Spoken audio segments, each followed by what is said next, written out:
Sa kantong ito si Jomar. Ang kalungkutan niya, idinadaan niya lang sa pagkarga kay Baby Rabay. Makita natin sa kanya. Sa pagyakap niya kay Baby Rabay, nararamdaman niya na yakap niya lang si Carla.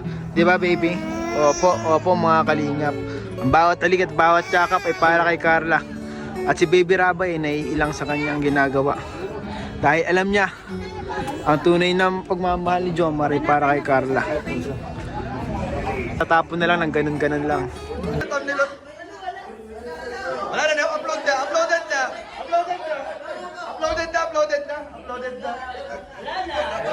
Ay, grabe guys. Ay, grabe.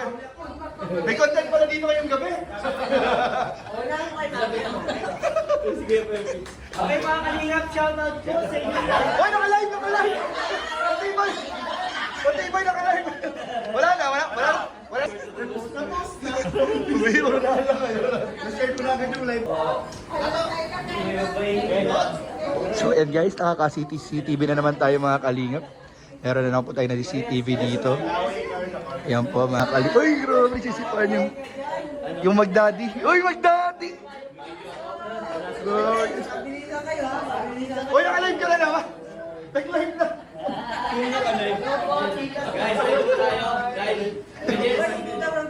Uy, kuya, naka-live na rin yan? Ay, wala. Yung mga Tita Olive Boys in the house.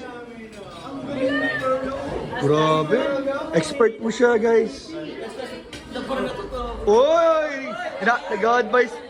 Guys, nag-advise yung asawa, guys. Ay, grabe. Ay, grabe guys. Ngayon po talaga, pag kumakain po yung isa muna ang nag-aalaga.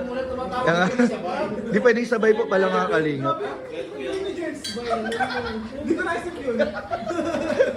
Nagkakain kasi si Joms at Carla muna. Mamaya pagkain ni Carla, si Joms naman. Okay po magkasama mga kalingap.